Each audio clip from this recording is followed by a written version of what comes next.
I'll start with a bit of an introduction, and then if John can jump in, and then Steve as well when we move on to the drone bit. So my concern we've seen over the last number of years, drones being sort of at the forefront, very much the narrative of the problem in prisons. But I know, having sort of followed news reports over the years, even before drones existed, there was a lot of problems already building up in prisons with corrupt prison staff and so on. I mean, it was in the thousands. And so I've just got concerned that drones have become a scapegoat. They become convenient. They're kind of like the thing you push to the media, and it's kind of a distraction for everything else that's going on behind. So it's not to say they're not an issue. They definitely are. And Steve can talk about how that was dealt with in the past. And maybe there's lessons to be learned to say, actually, we need to be, implementing some of the same tactics that once were. But I'm concerned that certainly at this point in time, there's a lot of noise around there that's distracting from bigger issues. And it's almost convenient that you can give that to the press, and then the questions aren't asked. So at this point, if John can introduce himself and his experience, and then sort of give his views on the world of prisons. Well, John Podmore. I've been in the prison business for 40 years now. I was a governor of Brixton and Belmarsh, which you've probably heard of, and a place called Swaleside, which is not in Yorkshire. It's on the Isle of Sheppey. I was also a prison inspector, so I can relate to a lot of the prison inspections that are talking about drones. But I've developed a kind of a particular interest in prison corruption. I set up and ran the Kent Prison Anti-Corruption Unit.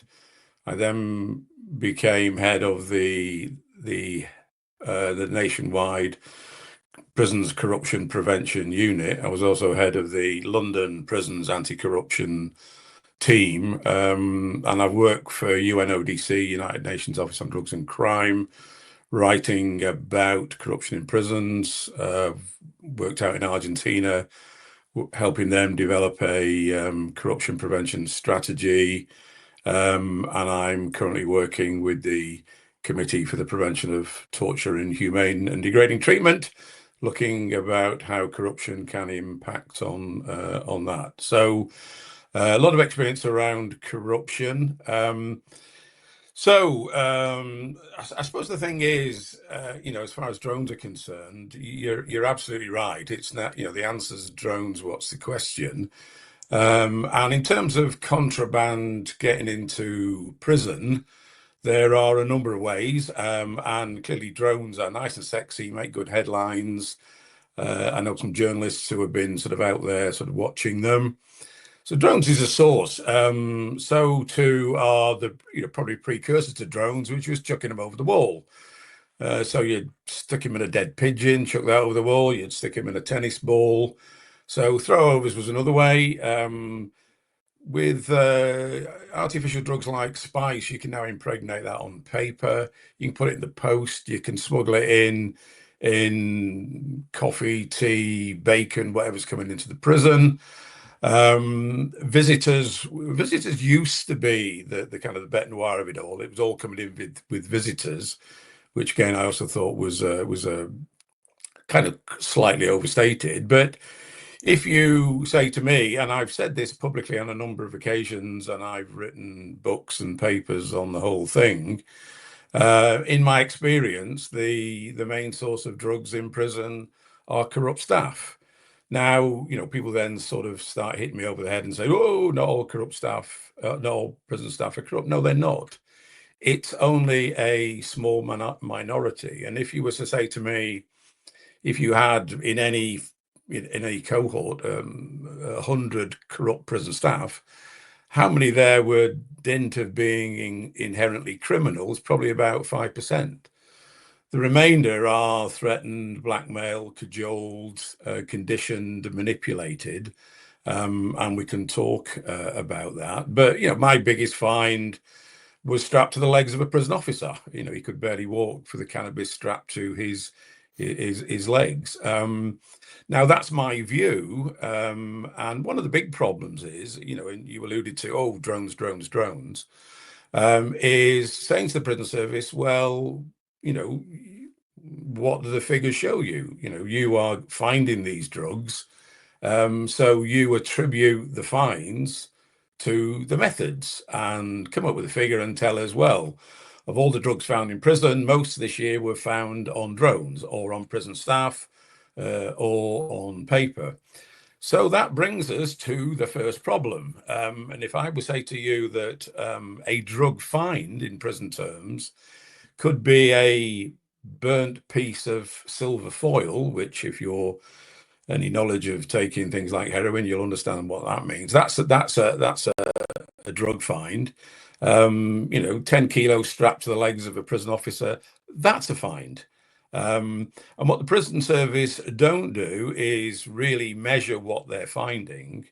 They also don't know what they're finding, because you can find a substance, and to really know what it is, you've got to sort of get it tested. Well, that isn't done because they're finding so many, costs so much. So a lot of the finds are assumed to be spice, assumed to be cannabis. Back in the day, well, you still can. You can get a lump of cannabis and you can test it, and you can find its source, its nationality, where it's come from. You can find the batch, and the same is true with a lot of the artificial drugs like spice, because prisoners are taking stuff. Part of the problem is they don't know what they're taking, and the people who are selling them don't know what they're selling. And very often they will bribe, cajole, or beat someone to take this illicit substance, and then they'll watch and see and see what happens. So in terms of the methods coming in, and if you find a big lump of heroin strapped to the bottom of a drone, you can attribute it to drones. If you find it in a cell, you can attribute it to, if you find it on a visitor, you can attribute. So you can do that work, but the prison service doesn't do it.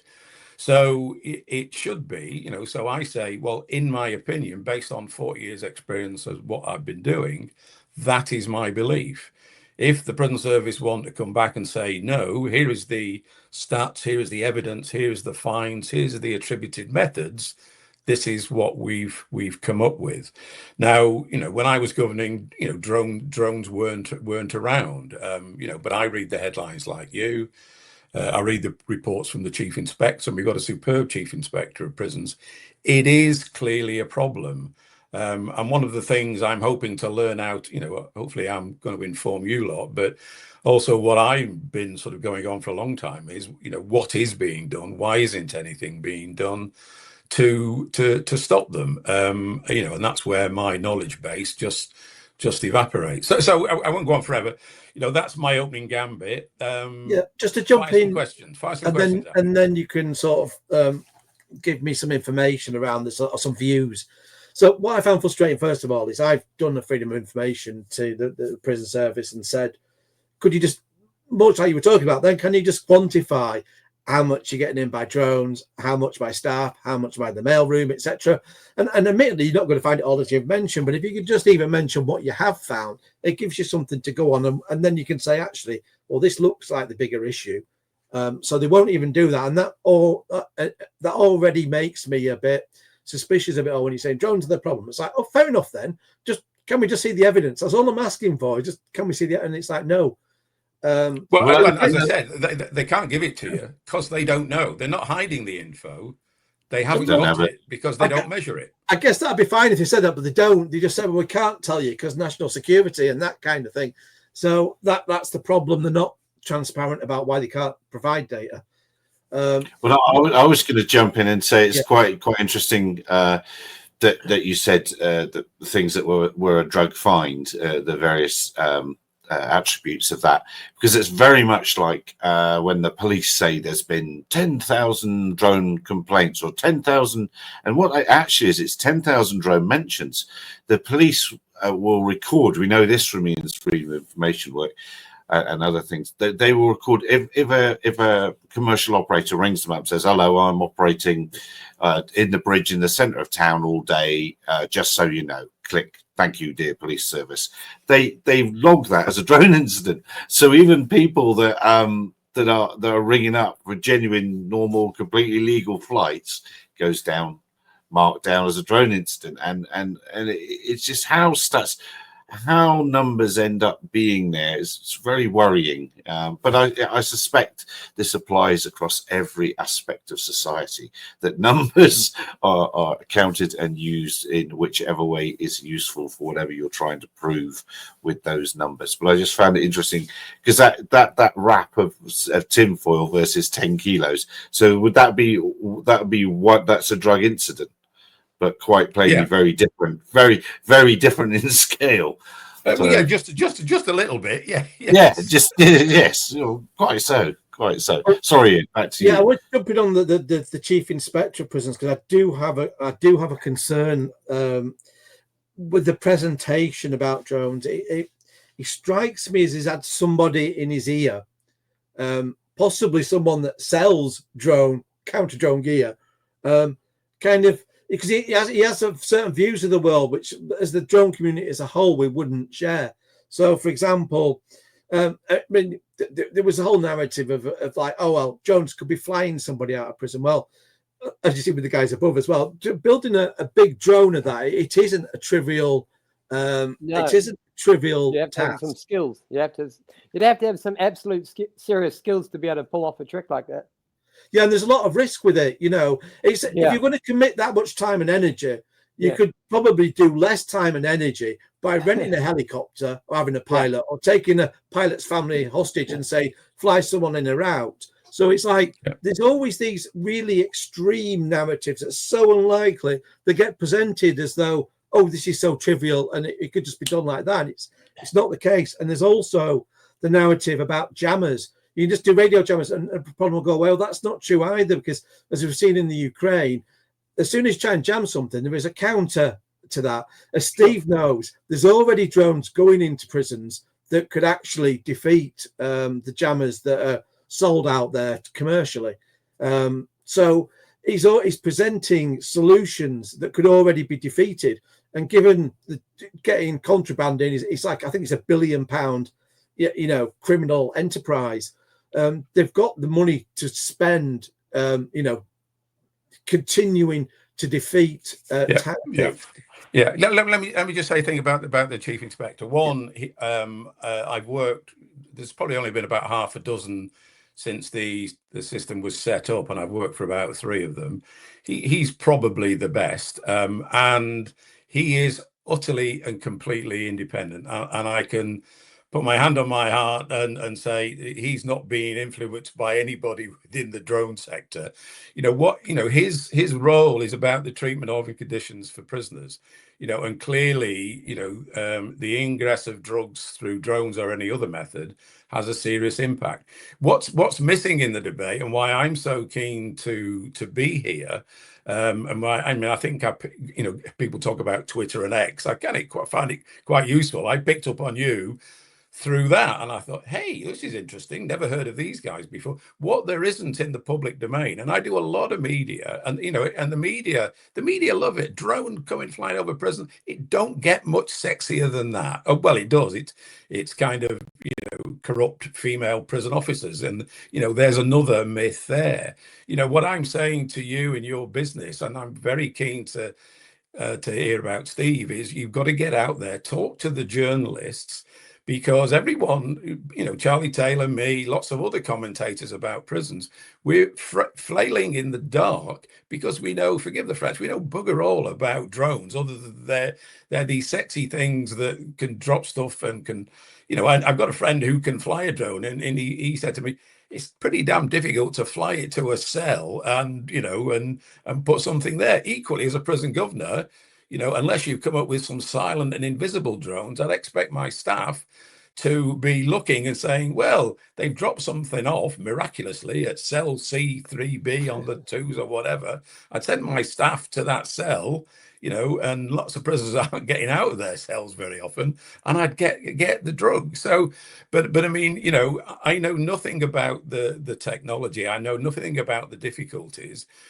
So anyone like me or Charlie, if we're commenting on the drone thing, we're doing it in a bit of a vacuum, and I would urge you to get out there, and I can put you in touch with some reliable journalists who are trying to follow this, but they need to be informed, and there's obviously a big thing with Ukraine and drones, but it's not misunderstanding. There is no understanding out there, and I'm delighted to have found you lot, so I can try and edge it out there into the public domain so we can be better informed. And okay, if the primary source of illicit drugs in prisons is drone, then I want to know. I don't think it is. I think it's staff. I've been at it for 40 years, and that's not to denigrate the entire prison workforce. It's about leadership, training, management, and a whole raft of stuff I can wang on about on another occasion.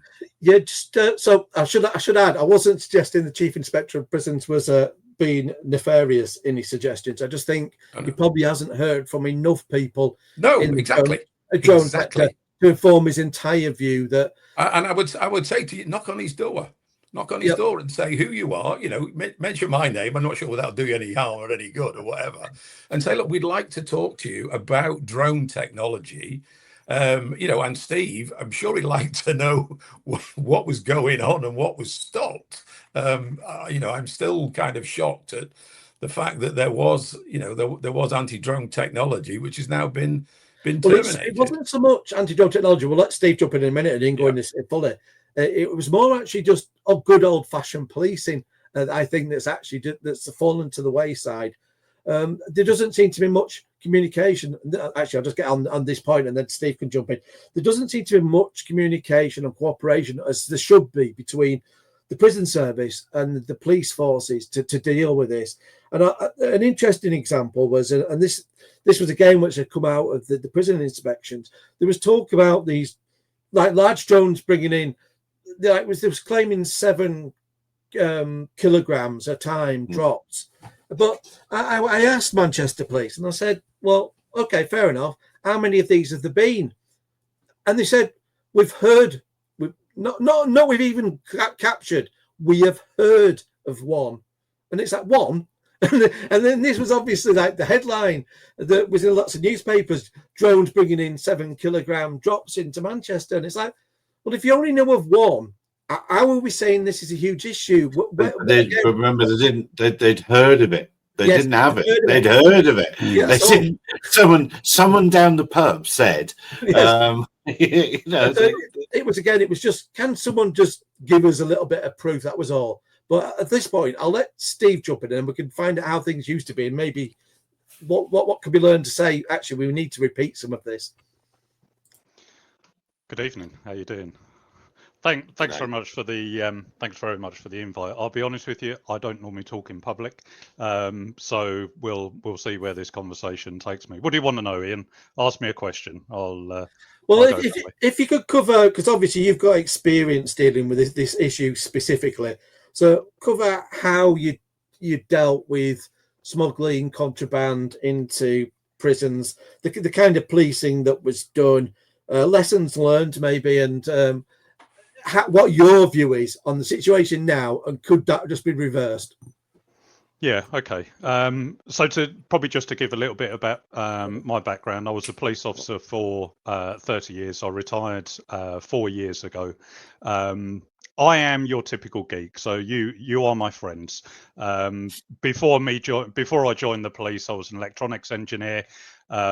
Used to love taking stuff apart and finding out how things worked and what have you.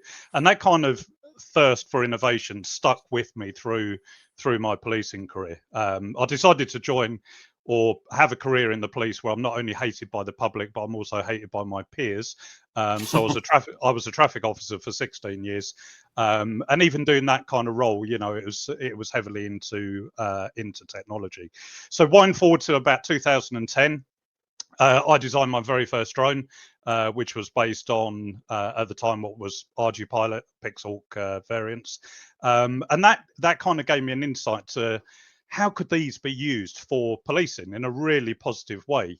I attended many, tragic road accidents, and roads were closed for hours, whilst we're taking different scene topography and photography and what have you. And I thought, this could be done by a drone a lot more fluidly. So that's kind of where my journey started with drones. And then as that progressed, I ended up sitting on a Home Office steering group as an advisor. Again, by no design. I was one of the early few adopters of this technology, and it was identified that as a geek, I might have hopefully something to offer. Wind forward to about 2014, and we started to see the weaponization of drones out in Afghanistan and Iraq.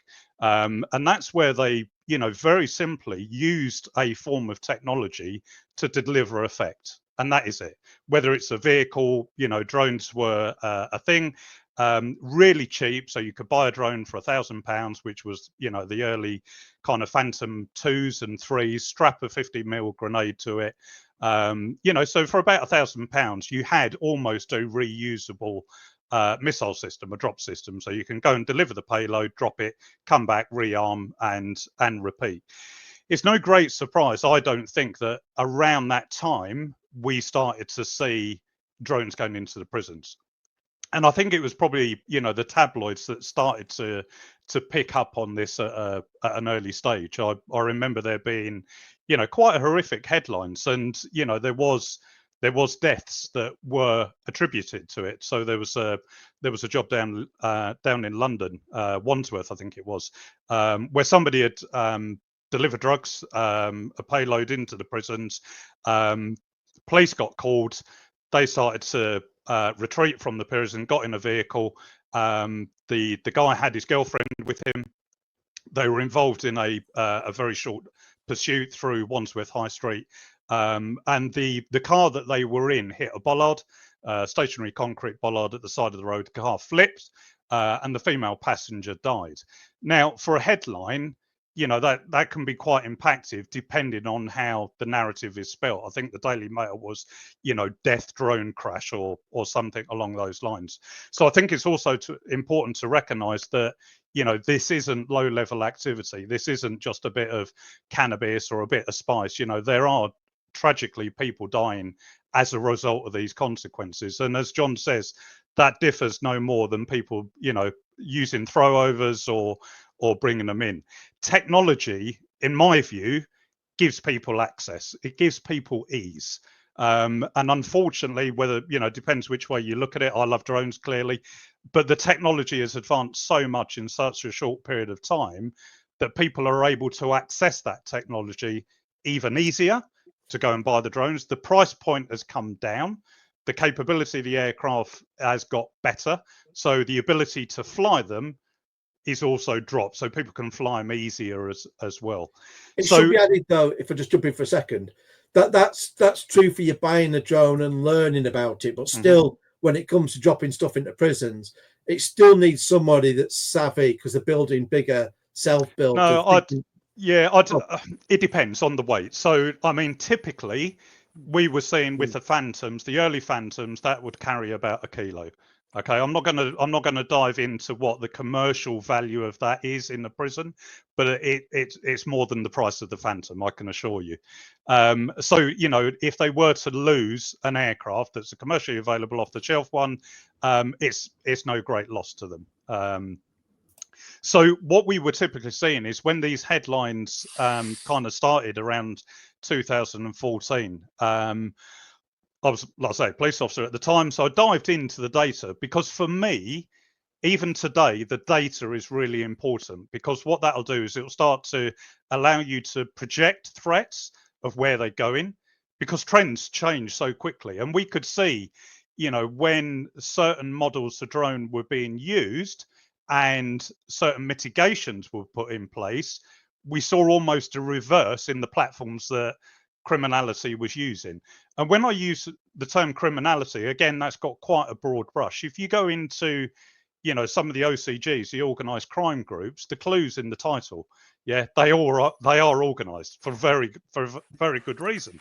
Seriously well organised. So yeah, there should be CGs, and unfortunately, their adaptability is a lot more fluid and efficient than perhaps policing, government, and so on. You know, they're not bound by the same legislation, human rights, all these kind of things that policing is often, I'm not going to say restricted against, but certainly will take time to get, RIPA authorities. Sorry, go on. Yeah, go on. I'll jump in one, but it's just this here. This is the funny bit, and it's for John's benefit as well.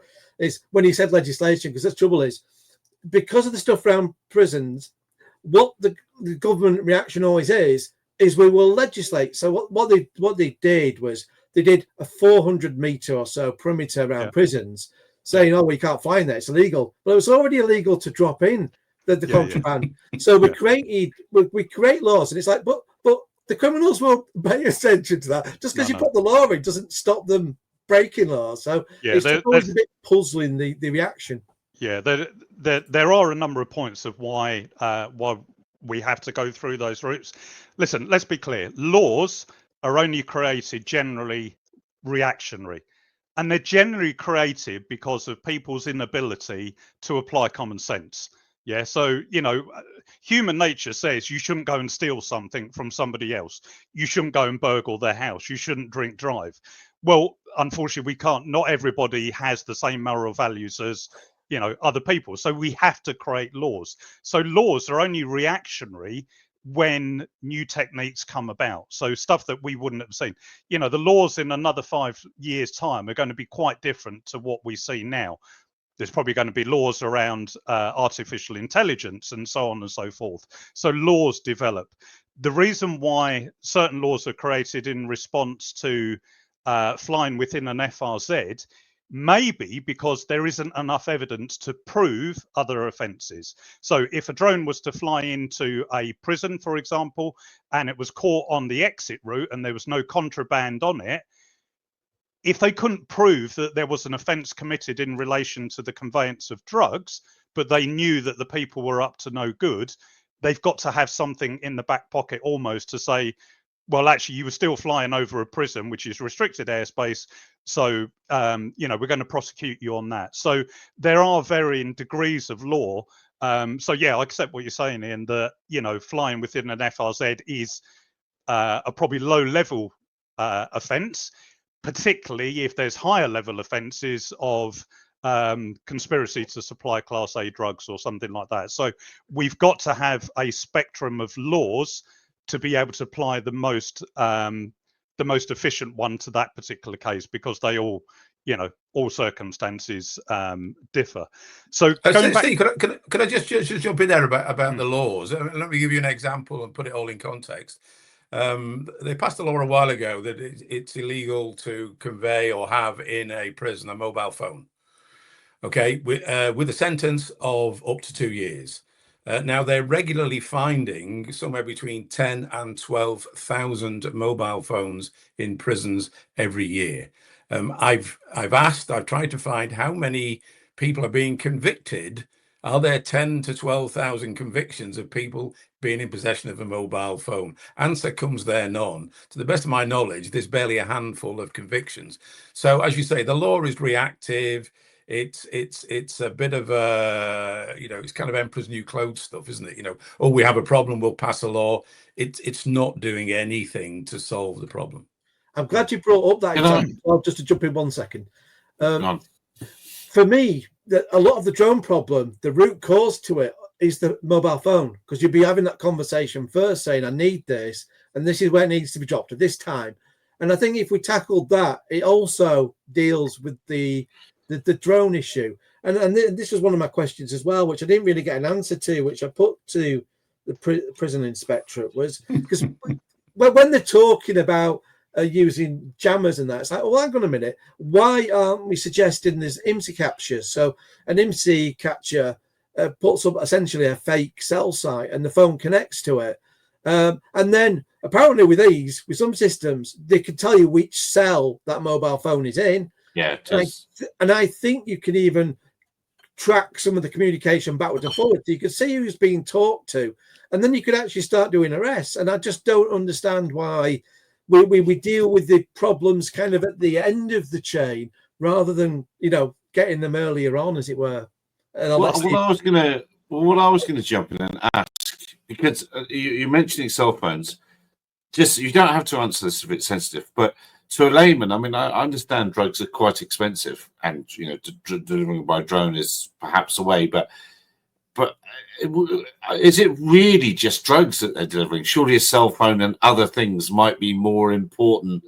You know, in if you're going to go to that effort of delivering via a drone, which isn't as straightforward as people think, are drugs really the number one thing to, you know, the best bang for buck for your delivery? Yeah, I personally saw a whole range of things going in. So it was from, you know, drugs, miniature mobile phones, the sort of Mars bar sized ones, USB charging cables, battery packs, you know, SIM cards, because they're extremely light, so they can go in on bulk. So, you know, whilst drugs is part of the problem, but also what you've got to consider, and I think there is a number of problems that fit into all this, and I don't think we're going to solve them all in one evening. But you know, you've got resourcing within the prisons, the financial burdens that they're under, as well as policing. You know, I think everything's at an all-time low at the moment with regards to that. So, you know, there isn't one simple solution. If there was, then I'm sure that they would do it. But you know, when you look at some of the stuff that John was talking about, particularly around figures, and that's something I want to dive into a little bit, because the figures should be there because they are available. So some of the stuff that I did 2014-15, you know, I went and got 10 drones. I developed various digital forensic techniques to extract data from the aircraft, and at that time that was incredibly new. So I remember from 10 drones, just a small sample, that 10 drones, each one on average did about 50 flights.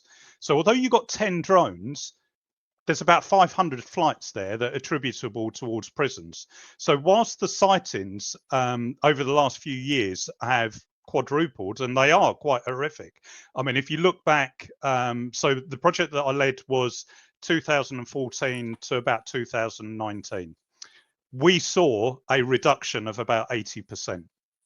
Okay, that was without any budget or very minimal budget. There was 4 or 5 of us looking after the UK nationally for drones going into prisons. Okay, so resourcing was really tight. It was really low, but we saw an 80% reduction. Why?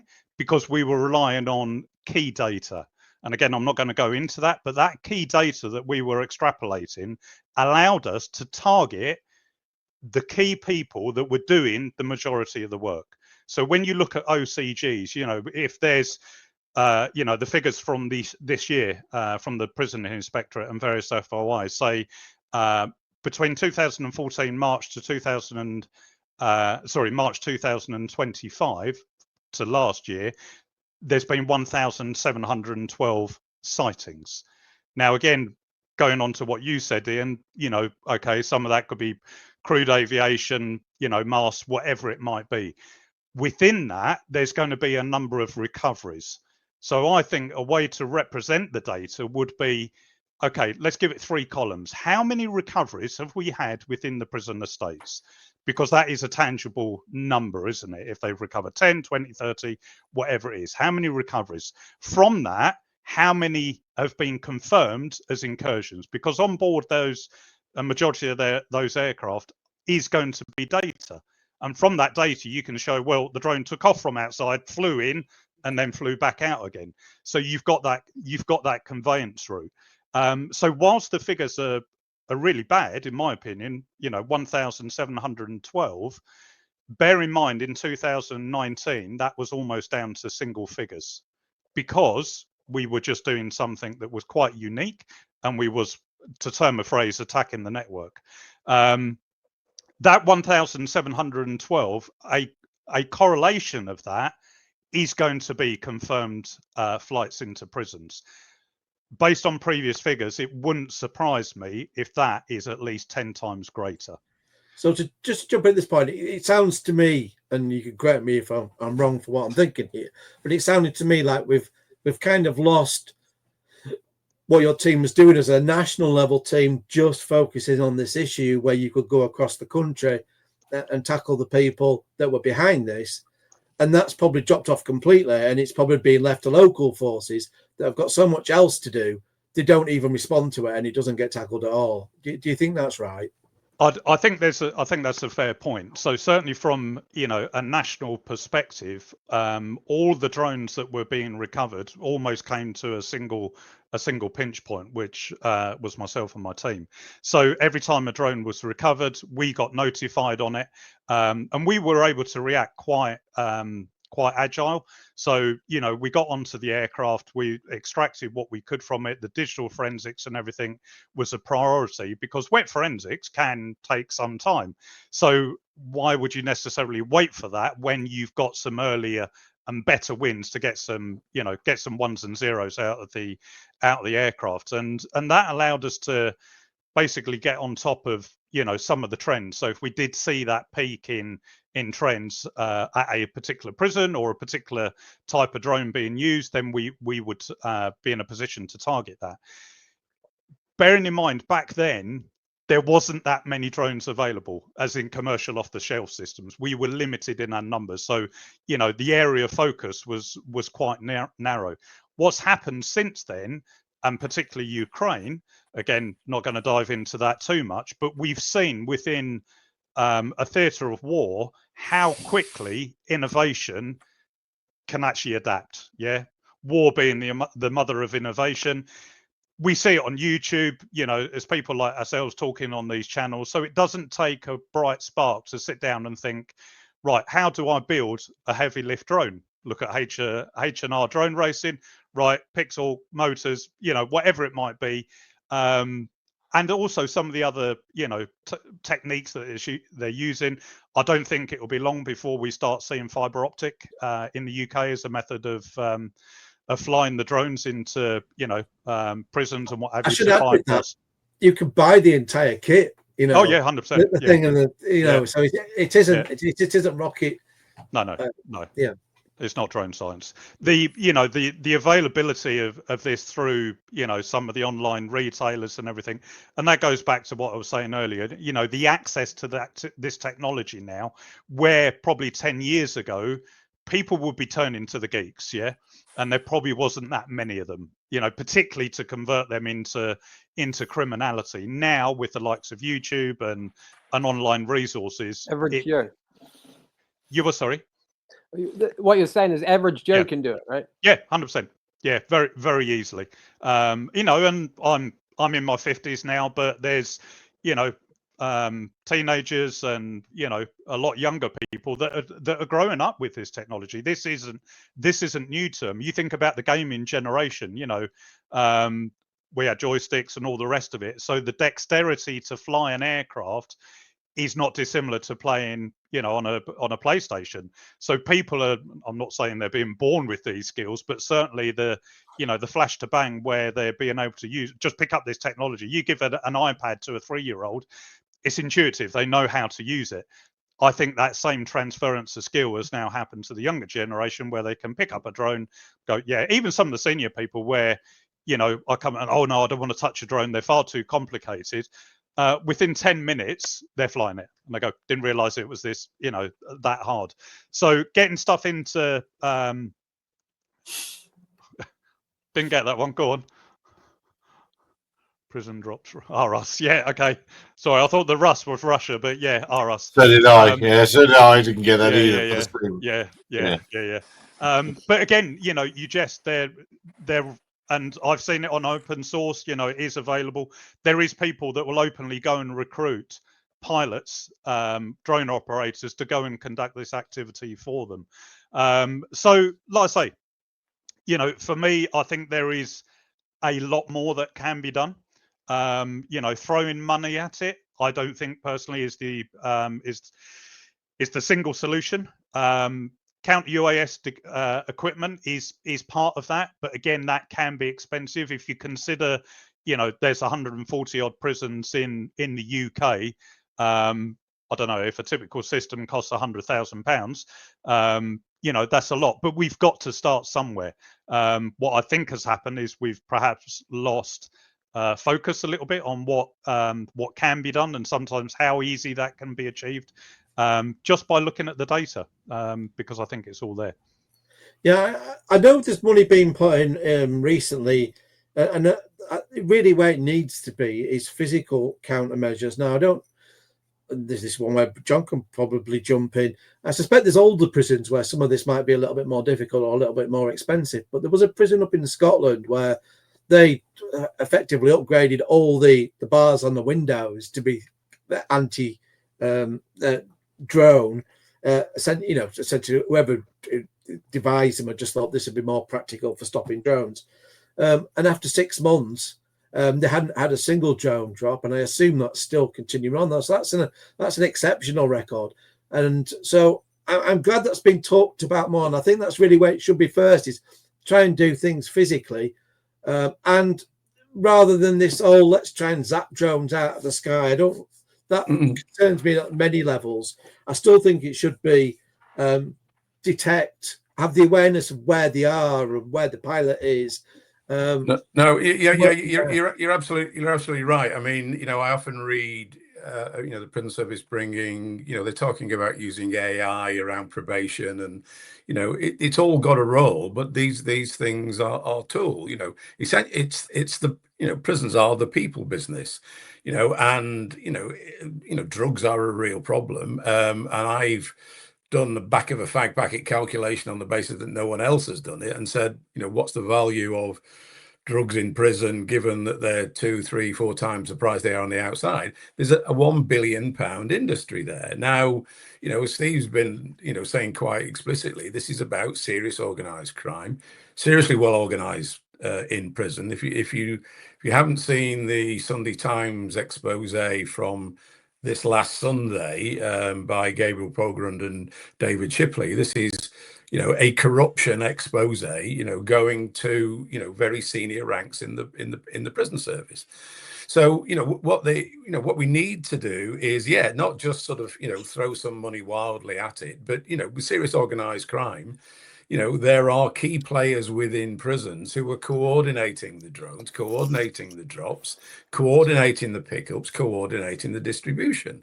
You know, and I could go into any prison tomorrow, and by lunchtime, I'll tell you who they are. They're not difficult to spot. You know, we live under this naive assumption that the National Crime Agency are out there catching these serious villains, you know, making zillions out there. They arrest them and they put in the prison. Oh, they'll stop offending. No, they don't. It's a different business model, you know, and within that different business model, you know, it's corrupt staff, you know, and they are using drones. But, you know, people say to me, how do you stop drugs getting into prison? Well, you stop prisoners wanting them. Now, that might sound a bit stupid, but, you know, if you're locked up in what is effectively a cell the size of a car park space with someone you've never met for 23 hours, I'd quite like a mind-altering substance to get through the day. You know, and Charlie Taylor, you know, talks regularly about prisoners spending hours and hours in their cell. You know, there's a lot of self-medication going on around that. But, you know, when there are some key players out there, you know, prisoners, you know, I don't know if you've noticed, prisoners don't, apart from Daniel Khalifi, you know, you get the odd nutter who will escape. But by and large, prisoners don't escape. Why not? Well, we're in a digital world. You know, you can't survive off grid. So, you know, and you read this article, you know, what a lot of prisoners are doing is making a lot of money in prison, manufacturing their way through the system to get out at the earliest possible opportunity. You know, I knew one guy, and I wrote about it in my book, you know, while he was in prison, he bought a holiday home and sent his daughter through university. You know, what's kind of not to like? You know, from a criminal perspective. So, you know, we do pick on these, you know, these issues like drones, you know, and there's a lot around about, you know, female prison officers, and well, that, you know, we shouldn't have any women in prison, we shouldn't be doing that. Yes, there are problems with drones, there are problems with female prison officers, but there's also problems with leadership and management. And a big issue, and Steve will probably relate to that, you know, one of the things, I've worked with the NCA, I've worked with the Met, I've worked with special branch. These issues are solved if you've got good, positive relationships between the prison service and law enforcement. The prison service doesn't see itself as a law enforcement agency. Kind of, I did, and I think it should. But the drone thing is a symptom of a wider issue. But I would urge you, people need to be informed. Charlie Taylor needs to be informed. And if Steve's saying there were mitigations, they were successful. For whatever reason, they're not being used now. We need those questions. And the prison service are great at security. Yet we don't know. We don't count. We're not that clever. They haven't got the data. They're embarrassed because they haven't got the data. And it's up to ministers to say, well, why haven't you got the data? So it's a wide and a complex problem. But drones are part of the problem, but it goes much further than that. And again, you read this article in the Sunday Times. It talks about, a prison service rotten to the core. Well, you need to deal with that, not just, slag off everything to do with drones. Yeah, I read that. It was quite shocking because you had a senior member of the prison service that was seeing that serious criminals were being sent to open prisons, so they could essentially have an easy life, get to see the family, and get out. Yeah, it's what I've christened accelerated promotion. Yes, and it seemed to be that a lot of kind of partner agencies could see this going on and knowing it was wrong, and were telling the prison service, and it was falling on deaf ears. It just seemed bonkers. It's all part of a bigger machine, isn't it? And, anything like this is counter UAS, I see as an onion. It's got many layers. What you apply to one system might not necessarily work in another. But as long as you understand the basics and you build on that, then you can start to achieve. So, drones can't be solved on their own without solving, corruption, without solving finances, without solving resources, without solving information and intelligence sharing, without having, analytics and analysts talking to each other, all these sort of things. There is so many moving parts to it that if you concentrate on one, the problem will just shift. But it's not all counter UAS. Surely is just buying a big thing and go pew pew and shoot the drone out of the sky. So really, it's almost that where you're coming from is from a genuine knowledge of the system, of perhaps not so much the prison system, but of how these people work and things. So to call what you bring to the party counter UAS, I think would be a little bit wrong, because I think most of us associate counter UAS with real snake oil salesmen, boxes of flashing lights and wizardry that just does not work. And there are so many ways of defeating it and so many ways of flying in. If you know anything about the drone industry, you know how to get around all these things that are being sold for an awful lot of money. So I would argue you shouldn't say counter UAS. You have a different skill set, a much better skill set. I think that there has to be better knowledge. There has to be better, better advice. Unfortunately, we do have people who do call themselves consultants who are doing this job and giving the wrong information or giving the information which is benefiting other people, rather than people who are out there flying every day. I'm now in a sense classed as a consultant, but I call myself. Yeah, I thought so. You had that look of it. You have that look. Yes, I have, but it's more because we're doing this stuff every day. We are flying every day. We are actually encountering all the problems, and we're trying to find ways to beat those problems. But it's got nothing to. I don't call myself a consultant. I run a business. We do lots of flights. People come to us for advice. But we don't advertise ourselves like that. I think this is what's wrong, is that there are lots of people, and I know people out there who call themselves consultants, who have got absolutely no knowledge of everyday interactions, what it's like to fly. I was just chatting with Simon Simon Strickland there, and we're talking about things that we are experiencing every day. These consultants don't experience that, so they're giving not just the wrong information, but they're not even seeing what is happening on every day, and what's happening in the prisons, kind of, or what's not happening in a sense, is very much reflected on what we do as a community from companies that are out there. And it really annoys me when I see these consultants go out there and all they do is wear suits, and you never see them flying a drone, or if they do have a drone, it's an old Phantom 4 that they're holding from years and years ago. Sounds like an old boss. I know. It really riles me. It really. I'll shut I think up. one of the problems with that is that there's no checks and balances, is it? So so anybody can call themselves a consultant that, they give advice. So I think it's down to people that want to employ those consultants so that they actually go away and do their due diligence and ask what their background is. Why should I be using you as opposed to somebody else, and actually drilling into the weeds to see whether the advice they're offering is, can stand up to scrutiny. I'm still of that old fashion that, I'm used to giving evidence in court. So, I like, that is my end goal. That is my kind of standard, that if I had to say something in front of a judge and jury, then I can stand by my convictions as an expert. But you're right, but that's money, isn't it? That's where money comes from. And from what you're saying, Gary, that, a lot of people look at the equipment. So I see counter UAS. I think that is the right phrase. I get where you're coming from. Counter fraud, counter intelligence, counter corruption. It fits. Counter drone. It does fit. But I think people need to be mindful of that. Counter drone isn't just about equipment. If you know that there's a drone in your airspace, why have you got counter UAS? If you've got some hardware, the reason you've got that is because there's drones in your airspace. Right. Once you've got it, what's downstream? How are you now going to deal with that? How are you going to assess the threat? How are you going to respond? So for me, a lot of people come at it, and I get people coming to me saying, we need some counter UAS equipment, some detection equipment. I'll always ask the question, why? Why do you think you need it? Well, we got a problem. Right, scale back from that.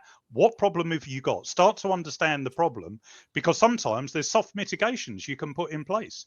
There's other things that you can do where you don't have to go out and spend 250, 100,000 pounds on some equipment.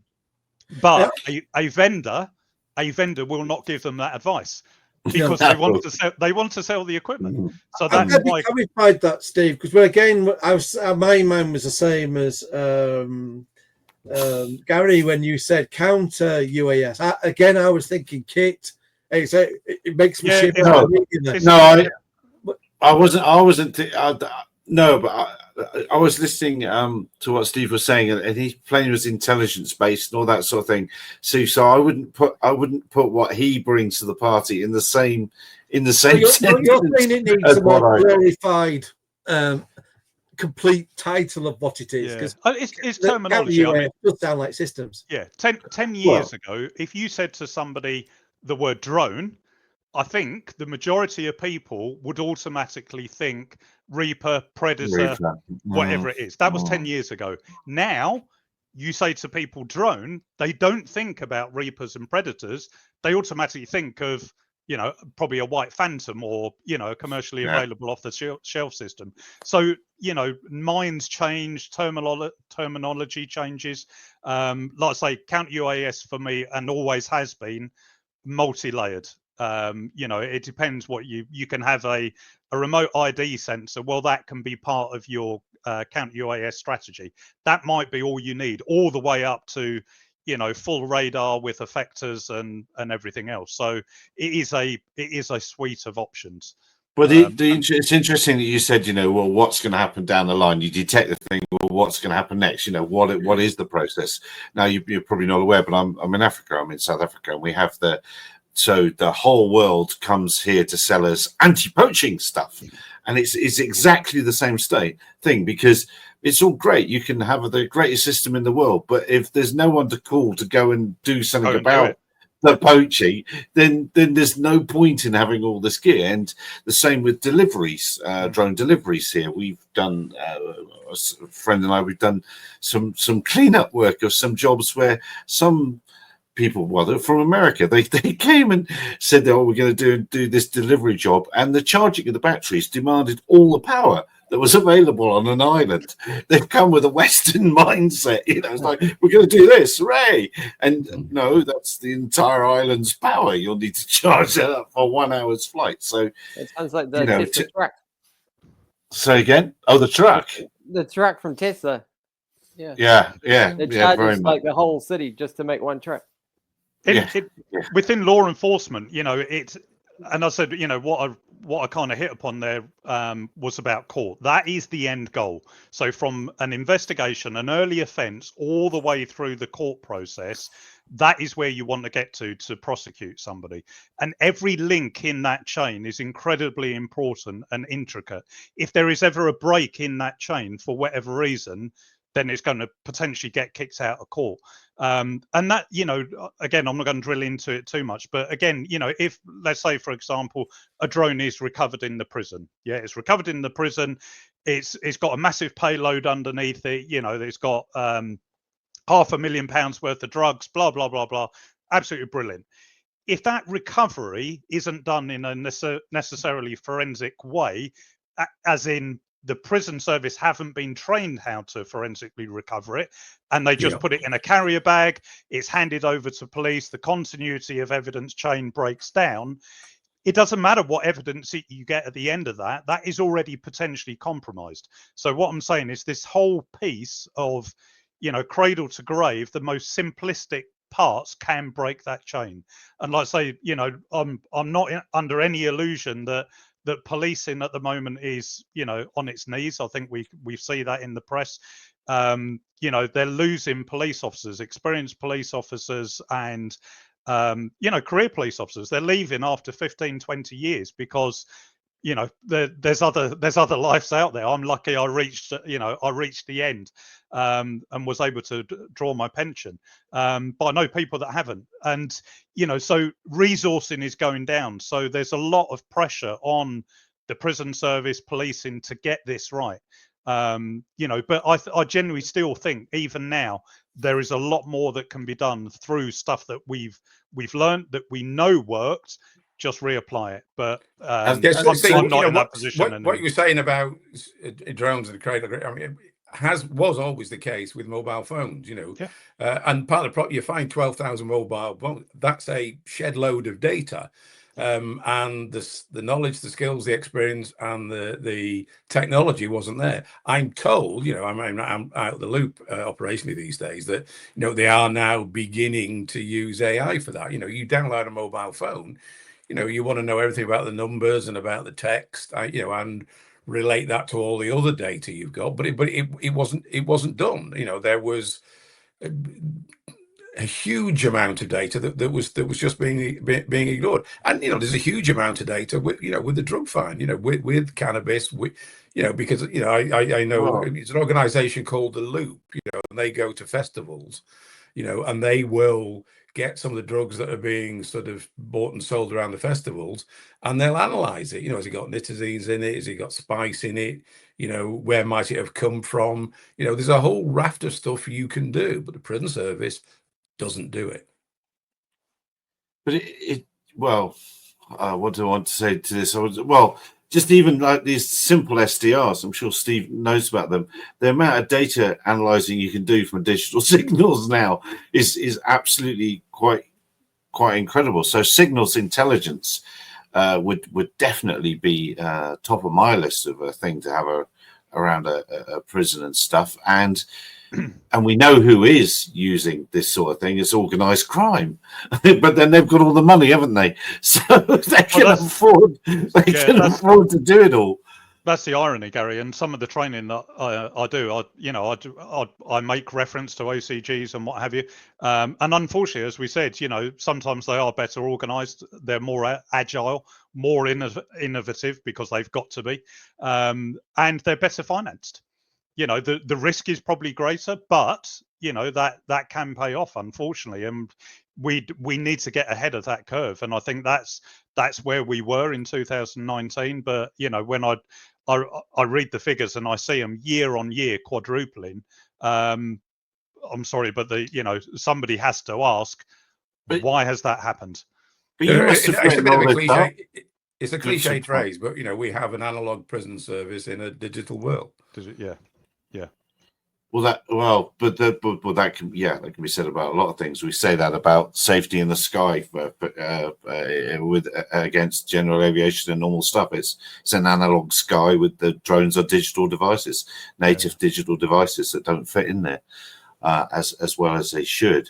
Bruce, you've been very quiet, and you must be now. I've put you next to H&R drone racing there because obviously you must be neighbours, both being in New Zealand. They can't be. They live down the end of the street or something. Oh, I think I can see them from here. Yeah, I reckon. Yeah, I reckon.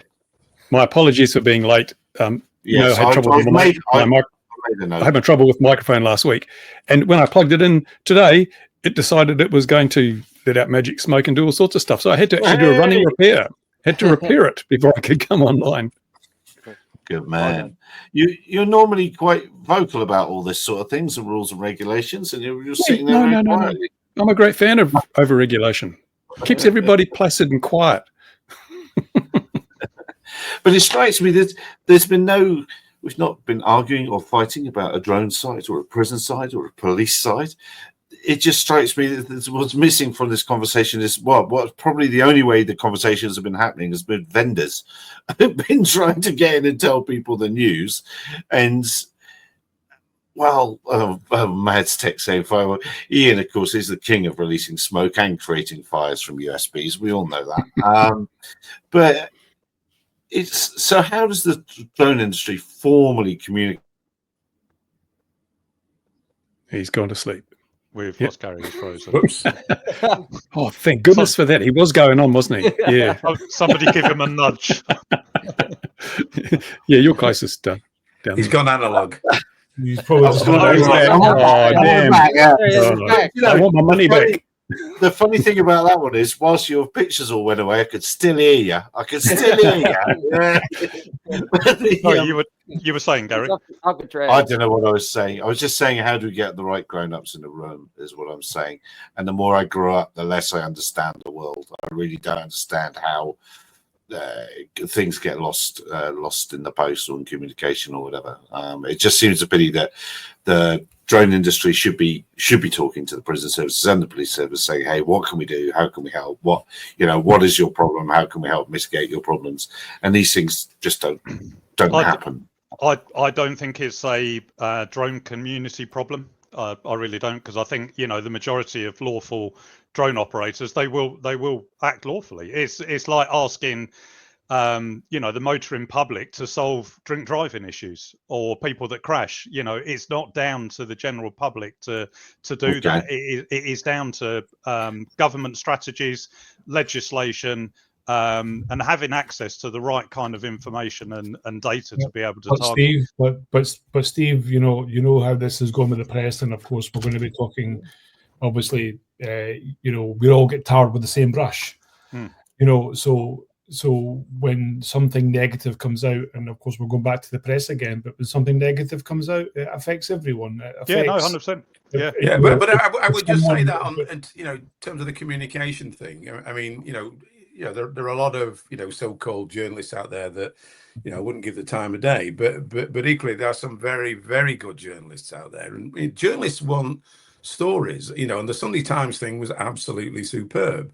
I've done a lot around corruption with Channel 4 News, superb station, and they are after information and they want to tell a story and they want to inform the public, and I think there are some really good journalists out there that really want to solve the problem, John, and they want to. Do the public want to hear the common sense truth, or do they want to have all the clickbait and all the fancy headlines and what sells, Steve? What sells? That is the way the press is. The truth is, I don't think all the public do want the clickbait, but the trouble is with the funding of news, it's kind of all a bit broken down because people don't want to pay for the content. Exactly. Which is the problem. So we don't have the proper, decent investigative journalism. The stuff you've mentioned for that recent story is the exception.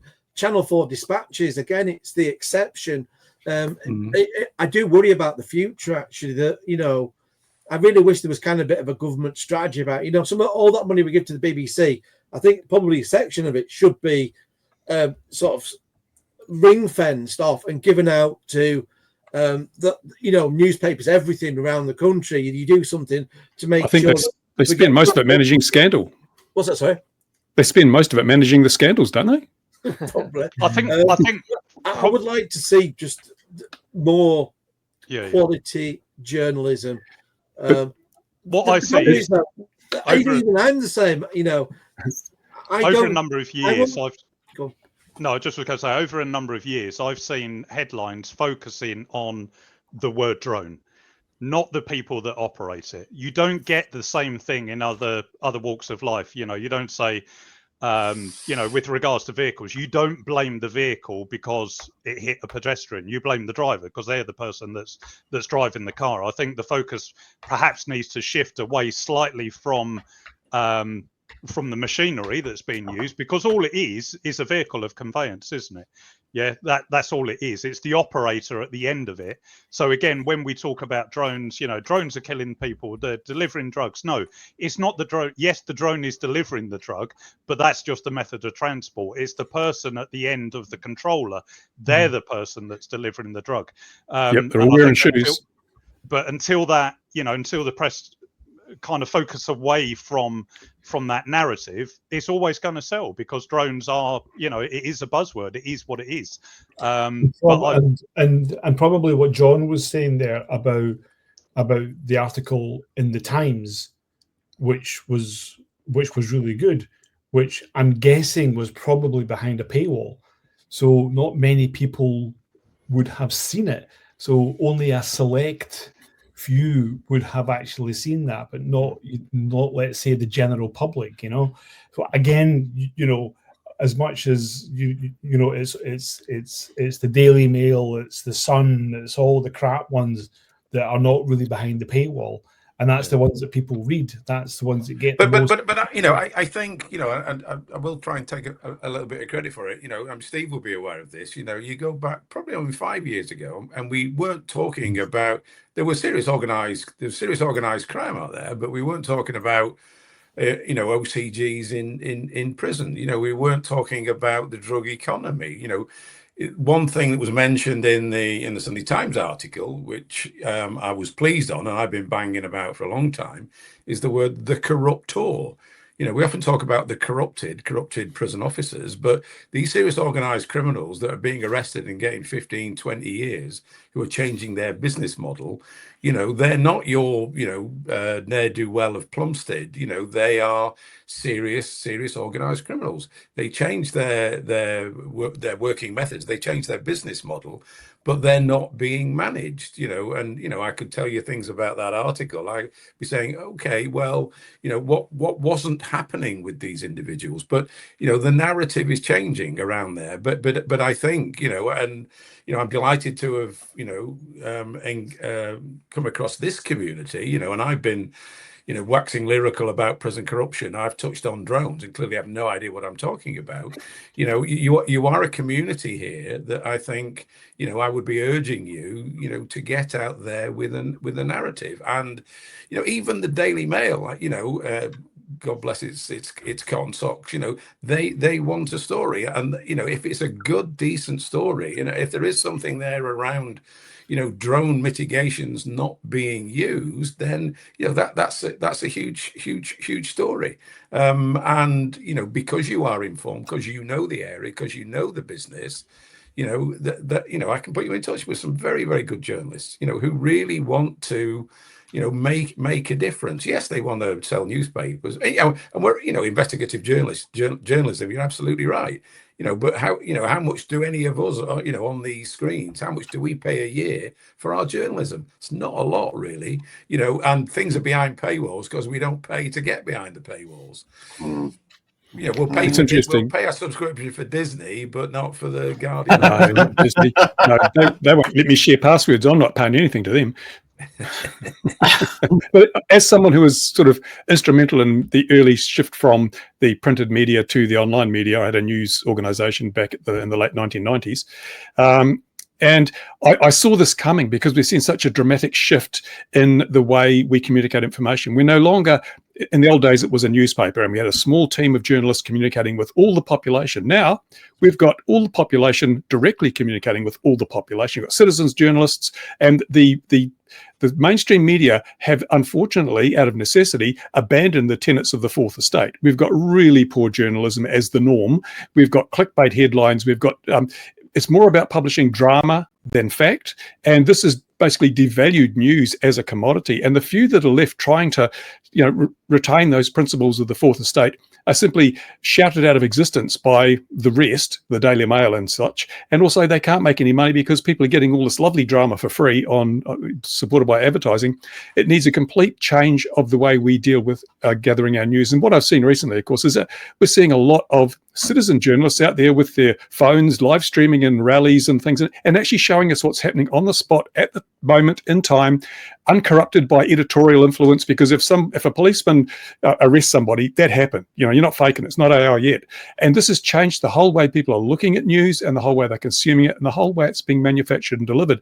And we've got to realize that it's not 1980 anymore, that we have to, when we're coming up with a counter narrative, we've got to address that through the same channels. I'm very, very active in pushing back against this, the narrative as applied to drones. Drones are evil, drones are spying on your children, drones are, all this sort of stuff. And for the reasons that Steve gave, a drone is just an instrument, it's just a tool. I bet you all these people that do bad things are wearing shoes. So we should ban shoes and nothing bad would ever happen. That seems to be the attitude of politicians who don't have a full pack of sandwiches in their lunch. They don't understand. They use the blunt weapons. Let's legislate. My goodness, people are breaking the law. Let's make more laws. Let's make the punishment harsher. That'll fix it. And that's why even in countries with capital punishment, you still get murder. You still get all these crimes. People don't care. We've got to be clever, box clever. And I spend so much time trying to push back. But as a community, speaking from John's perspective, we are a community, but we're a very loose-knit community. We don't have any cohesiveness when it comes to reversing this narrative. We're a bunch of individuals, and as such, divide and conquer. It's very hard to do anything.